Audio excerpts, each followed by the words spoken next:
আসসালামু আলাইকুম ওরহমতুল্লাহ বরকাতুহু। গাইস, চলে আসলাম আবারও কোয়েল পাখির খামারে। আশা করি যারা আমার এই ভিডিওটা দেখতেছেন সবাই ভিডিওটা শেয়ার করে যান। আশা করি জিরো বাচ্চা কীভাবে বোর্ডিং করতে হয় সেই বিষয় নিয়ে আজকের আলোচনা ছিল আমার কাছে।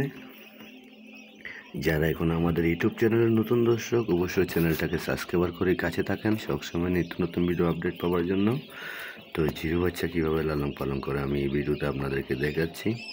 আশা করি আপনারা বুঝতে পারার জন্য সবাই ভিডিওটা শেয়ার করে দেন। তো আমি অলরেডি মোটরে পানি দিয়ে দিছি, পানির ট্যাঙ্কি হাইড্রোগুলো কিছু দিছি, তলে পাড়ের বস্তা আমি সেট করে দিছি।